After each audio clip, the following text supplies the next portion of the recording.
Buenas tardes, vamos a desarrollar el último de los videos de conceptos básicos para desarrollar el proyecto de una estructura, sería la parte H.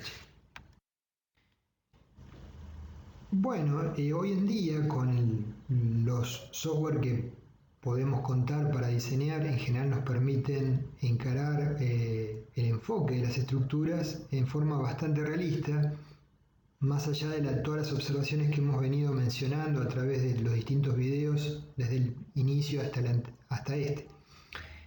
O sea, podemos modelar el edificio tal cual lo vemos, columnas, vigas, tabiques, tensores, fundaciones incluido, e inclusive algún grado de complejidad mayor, como vamos a ver en unos minutos. Eso es una gran ayuda, pero también es un desafío importante. En el proceso de diseño partimos, como ya conocemos, del anteproyecto de estructura sobre la base de los planos previos de arquitectura, de los planos definitivos. Realizamos un predimensionado, como vimos en el primero de los videos, estimando secciones de los distintos elementos, primero definiendo lo que es la estructura y luego estimando dimensiones, columnas, vigas, espesores de losas, tabiques. Haremos un análisis previo de cómo funciona con un análisis de carga aproximado, ajustaremos las cosas y haremos el proyecto, empezaremos a desarrollar el proyecto definitivo haciendo un análisis de carga y sus combinaciones lo más preciso posible. Es de gran importancia ser preciso en esta instancia.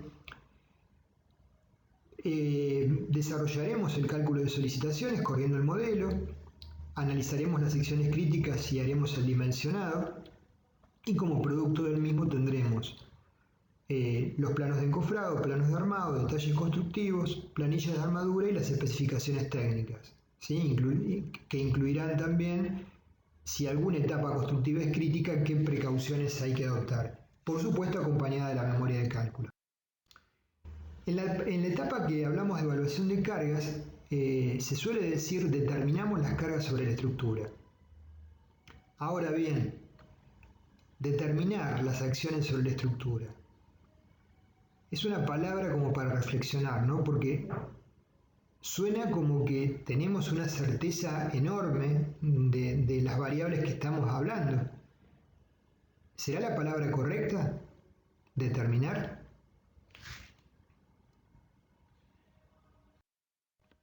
Supongamos que estamos diseñando un techo cubierto en la zona patagónica cordillerana, donde hay nevadas importantes y vientos también importantes. ¿Con qué certeza conocemos la máxima nevada que va a ocurrir durante la vida útil sobre nuestro techo? ¿Con qué certeza conocemos o estimamos las máximas solicitaciones de viento que lo van a afectar? Y finalmente, ¿con qué certeza podemos evaluar las máximas solicitaciones originadas por una combinación de intensas nevadas y acompañadas de fuertes vientos? Bajo el concepto de diseño límite, cuando encaremos el diseño de las distintas secciones críticas en la estructura, resolveremos las armaduras de flexión, corte, torsión, etc. y compararemos la demanda con la resistencia en esas secciones para lograr una seguridad adecuada según la normativa que estemos trabajando.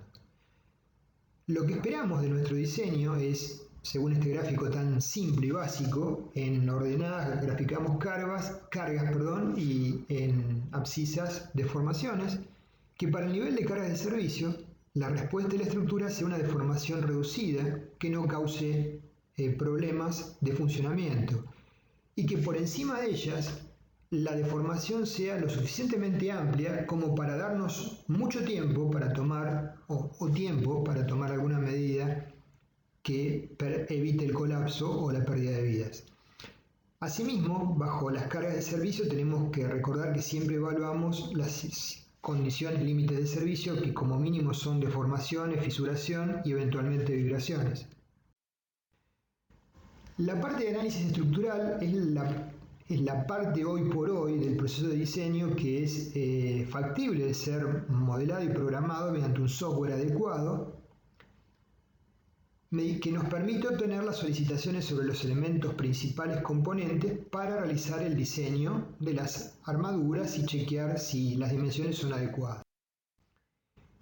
Ahora bien, sobre este último aspecto del modelo estructural, no debemos enamorarnos, porque cabe señalar que los resultados, como ya lo hemos hablado, no son los de la estructura real bajo las cargas reales. Son las obtenidas sobre el modelo matemático que puede representar adecuadamente o no a la estructura real, sobre el cual le hemos aplicado las acciones que surgen de las normativas que pretenden reproducir las condiciones de uso de la estructura real. Entonces, acá visualizamos el edificio modelado en forma espacial con los diferentes elementos, incluido el tanque de agua. Es factible hacerlo, no hay mayor inconveniente en esto. Supongamos que tenemos una viga continua apoyada en 3 columnas con un sistema de cargas. Esa es nuestra estructura real. ¿Cómo la solemos modelar? Con un sistema de barras que representan a las columnas y a las vigas y obtenemos el diagrama de esfuerzos de corte y momentos que ustedes están acostumbrados a visualizar. Ahora bien, si la losa, las cargas de diseño las transmiten las losas que las hemos resuelto, por ejemplo, a mano, las reacciones. Ahora, si lo modelamos a las losas con elementos finitos, en función de la densidad de la malla, las cargas no van a ser uniformes como en el modelo anterior, sino van a ser cargas concentradas que se aplican en los nudos. Y por tanto, tendremos un diagrama de momentos, flectores cerrado y esfuerzo de corte escalonado en función de la densidad de la malla. Previo a la aparición de los modelos de las computadoras, los ingenieros desarrollaban con un esfuerzo importante y una intuición maravillosa, proyectos que realmente eran admirables, ¿no? Acá tenemos el puente Firth en Escocia y en esa época el proyectista era también constructor y tenía que conseguir financiamiento. Entonces, como no tenía las ecuaciones correspondientes ni el desarrollo teórico para justificar su proyecto, esta fue la forma que convenció a los financistas de que iba a funcionar su proyecto. Y tuvo éxito. Este es el puente, que es magnífico realmente, armado son tubos, pero armados con chapa rolonada y abulonada, porque en ese momento no había tubos laminados, cumpliendo funciones en forma muy satisfactoria. Entonces, volviendo a la actualidad, cuando planteamos una hipótesis de diseño para desarrollar nuestro modelo, tenemos que ver que sea compatible con la estructura real. Por ejemplo, me plantean desarrollar un puente arco para salvar una luz. No dibujamos acá en el esquema la vía peatonal que estará suspendida si es inferior al arco mediante péndulas o tensores del mismo. Y planteo como hipótesis, naturalmente, que ambos apoyos están articulados. Entonces, es decir, son indeformables. Si las condiciones de la fundación no permiten materializar esa indeformabilidad, entonces, cuando en mi modelo va a funcionar todo perfecto, haré en función de mi modelo el diseño de las armaduras correspondientes, los detalles y demás, con toda precisión, pero la estructura real no se va a comportar de esa manera, se va a comportar como una viga de eje curvo, ¿sí?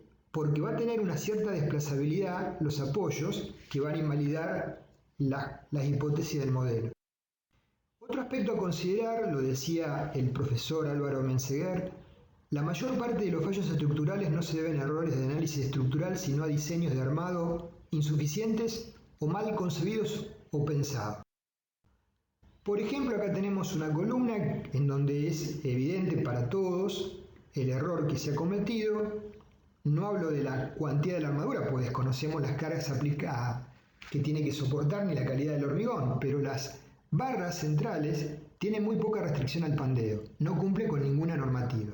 ¿Sí? Tendrían que adicionarse un estribo romboidal para limitar el pandeo de las barras centrales. A la derecha pueden ver columnas a las cuales acceden vigas en algunas de sus caras, no en todas, donde se omiten estribos en algún sector. Entonces el mismo profesor nos decía, la calidad de una estructura depende fundamentalmente del diseño de las armaduras. Acá vemos a la izquierda un correcto armado del quiebre en la escalera y a la derecha un armado que es naturalmente deficiente. La mayoría de ustedes ya sabrá la razón por la cual es deficiente. Abajo vemos armados de vigas incorrectos, a la izquierda marcados con cruz, a la derecha marcados con cruz. Bueno, es natural. ¿Por qué es incorrecto? Porque no nos va a más allá de que la cuantía sea la adecuada, está mal dispuesta, no vamos a poder hormigonar esa viga correctamente. El profesor Paula decía, diseñar una estructura significa decirle a la estructura lo que debe hacer en una situación determinada, darle las condiciones para que pueda trabajar de una forma determinada, que es como yo deseo que lo haga. Y agrega, esto contrasta con la tendencia de moda en estos días, donde usamos modelos sofisticados y análisis por computadoras para explorar lo que la estructura puede hacer. Voy a ver qué pasa, ¿sí? con la estructura que quiero hacer en base a este modelo, a ver qué me dice. Eso es una situación riesgosa. Las evaluaciones estadísticas de fallos no son muy populares porque en general la mayoría de las empresas o instituciones que sufren este tipo de fenómenos no se dedica a difundirlo. No obstante lo cual, en Europa, por ejemplo, está esta estadística en el cual vemos que origen de patologías, el 42% del paquete completo se origina en la etapa de proyecto, el 31% en la etapa de ejecución de la obra, el 13% serían por materiales no adecuados y el 11% por mantenimiento, uso o mantenimiento incorrecto. Por ejemplo, un local que se le coloca una cara que no corresponde. Los errores asociados con la etapa de proyecto podemos mencionar incorrecta evaluación de acciones, errores en los modelos, mal uso del software de diseño y cálculo. No estoy diciendo que el software sea malo, sino que el operador lo trabaja o lo utiliza mal, incorrectamente. Errores o ausencia de detalles constructivos o incorrecta evaluación de los estados límites de servicio. Un caso que muchos de ustedes deben conocer, en Singapur existía una estructura de 5 plantas con un hotel y un banco en planta baja y una confitería, creo que tenía algunos de sus niveles. Después de estar más de 10 años construido y ocupado, sufrió un colapso repentino el 15 de marzo de 1986 y decenas de personas desgraciadamente murieron que estaban ocupándolo. Cuando se empezó a analizar el tema, se observó, los peritos, que se habían incrementado las cargas en forma moderada varios años después en la azotea y paramentos, pero la magnitud de ese incremento era en el orden de unas 100 toneladas, no movía el amperímetro, o sea, no era una cantidad adicional de cargas que justificara esa situación y había sido paulatina. Ahora, cuando revisaron la memoria de cálculo con más detalle, se sorprendieron, ¿sí? Encontraron algo que realmente es llamativo. La estructura fue diseñada solo para la sobrecarga de uso, L. Se omitió el peso propio, se tomó D igual a 0. Entonces, ¿qué pasó? Falló una de las columnas por compresión, estaba subdiseñada, estaba con coeficiente de seguridad 1 o menor que 1, y se descargó en las aledañas, que también estaban subdiseñadas, y fallaron en damero todas de ese nivel, y colapsó en forma vertical el edificio en su totalidad, en forma prácticamente instantánea, sin dar lugar absolutamente a nada. Creo que en el video de YouTube, que pueden ustedes buscar y ver, que es muy largo, explican que hubo algunas apreciaciones o manifestaciones como fisuras verticales muy pequeñas en las columnas, que siempre son índice de que esa columna puede estar al borde del colapso por compresión. Ahora bien, en esa época era muy raro que eso pasara. ¿Por qué? Porque uno tiene que estar muy terriblemente distraído o mal de la cabeza para no tomar el peso propio, no considerarlo. Hoy en día, muchos software nos dicen, ingeniero, no se preocupe por el peso propio, yo me encargo de calcularlo. Me refiero al peso de las losas, columnas, vigas, tabiques, etc. Usted ponga la densidad del material, ponga las los espesores y yo me encargo de considerarlo. ¿Sí? Ahora, tecleando, por supuesto, activando el indicador correspondiente, que cada software será diferente. ¿Qué pasa si lo omito? Creí que lo hice y no lo hice, y no chequeo las cargas a mano, que entonces el peso propio no va a estar considerado en el diseño. Frente a esa situación, hoy en día es más probable cometer ese error. Por suerte no ocurre frecuentemente, pero es más factible, ¿sí? Ante un operador inexperto de software, sobre todo con los tiempos que cada vez son más acotados para desarrollar los proyectos y sobre todo muchas veces hay carencia de control independiente del proyecto, o sea que otro colega que no está influenciado por el proyecto lo analice y dice, déjame ver un poquito el plano, a ver, déjame ver estos dos elementos, estas columnas, por ejemplo, qué orden de valores está dando, qué armadura tomaste, que no esté contaminado por haberlo desarrollado. Entonces hoy en día esto es mucho más factible que pase. Otro tema son el mal uso o el uso diferente al pensado de cargas en un local. Por ejemplo, lo que ustedes ven en la foto era una oficina y así fue pensado, L 300 kilos por metro cuadrado. Pero por lo que uno puede visualizar, se parece más bien a un archivo donde la sobrecarga L es de 700 kilos por metro cuadrado. La cantidad y el peso de ese papel lo acerca mucho más a un archivo que a una oficina. En la etapa de anteproyecto es aconsejable, si tenemos el tiempo, hacer modelos sencillos que podamos comparar varias alternativas, si no es muy simple y evidente la estructura, para elegir o seleccionar la que vamos a estudiar en detalle en la etapa de proyecto.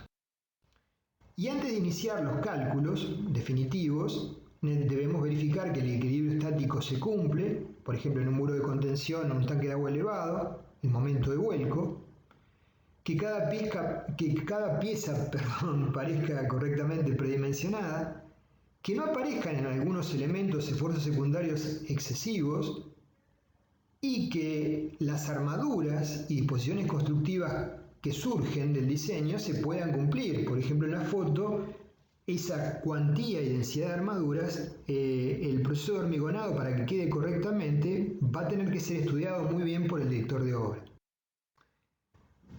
Nosotros tenemos, por ejemplo, que resolver un puente cajón, como el que vemos, y tenemos el programa que nos permite resolverlo y lo aplicamos, ¿sí? Ahora, ¿tenemos alguna herramienta alternativa para controlar valores? Podemos hacer un modelo simple de emparrillado de vigas para cotejar los valores del emparrillado de vigas con los valores de este modelo que es mucho más complejo, ¿sí? Entonces nos va a dar un valor de referencia y podemos saber si estamos dentro del orden de magnitud del problema o no. Antes de adoptar el modelo final tenemos que controlar, como ya hemos dicho, algunos aspectos. Primeramente, no trabajar con estructuras que no sabemos muy bien cómo están trabajando, ¿sí? Cada elemento. Evaluar cómo es la trayectoria de los esfuerzos desde el punto de aplicación de la carga hasta los apoyos, que deben ser caminos simples, y estimar la magnitud de los mismos y la deformada de la estructura, para luego ver lo que nos entrega el modelo y comparar. Cuando llegamos a la etapa del cálculo, es la que nos confirma o rectifica lo propuesto en el anteproyecto, la formulación de las hipótesis de cálculo son realmente relevantes, ya lo dijimos. El grado de aproximación de las diferentes hipótesis tiene que ser adecuado y coherente con el conocimiento en el valor de las cargas, acordémonos de la palabra determinar, el comportamiento de la fundación e idealización de la misma, la definición de los estados límites, deformación, fisuración, rotura, y predicción del comportamiento mecánico de los materiales, porque usualmente asumimos un comportamiento elástico de los materiales y el hormigón sabemos o vamos a aprender para aquellos que estén comenzando en el tema, para mis colegas ya lo saben, que no se comporta de esa forma. Con respecto a las rigideces a considerar, tenemos que tener en cuenta que en el modelo y por defecto se plantean en estado 1. Analicemos este sistema estructural tan simple de vigas secundarias que apoyan sobre vigas principales. En estado 1, la viga secundaria va a tener un cierto momento de empotramiento en la viga principal, y en la viga principal va a surgir a raíz de eso un momento torsor, asociado con la rigidez en estado 1. Cuando pasa al estado 2, disminuye la rigidez deflexional, pero disminuye mucho más la torsional. Y por ende, la situación en estado 2 va a ser la más aproximada al estado de servicio. Entonces, ¿qué está tomando mi modelo? ¿Qué rigideces toma? Y en función de eso, ¿qué valores me está entregando? Porque por ahí me está pidiendo que diseñe la viga principal a torsión y realmente no va a ser lo más cercano a la realidad.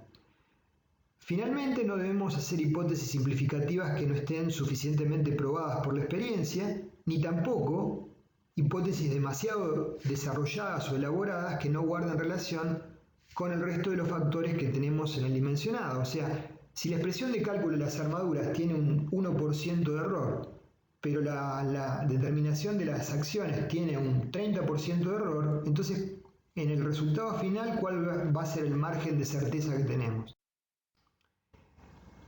En la etapa constructiva hay situaciones que son críticas, por ejemplo en los entrepisos sin vigas, cuando estamos hormigonando una losa a un nivel y la apuntalamos sobre la inferior. Las losas de los entrepisos sin vigas tienen un espesor de 20 centímetros o más, que constituyen una carga muerta, el peso propio de la losa hormigonar más los encofrados operarios que actúa sobre la losa inferior, que puede ser mayor a la carga que tenga en la etapa definitiva con un hormigón para la etapa constructiva más joven. Bueno, gracias por su atención. Vamos a proseguir con nuevos videos, pero ya creo que el próximo va a ser estructuras resistentes al fuego o los conceptos, y luego nos meteremos en temas que tienen que ver con aspectos tales como el control de la fisuración, el control de deformaciones, que tienen que ver con las condiciones límites de servicio. Muchas gracias.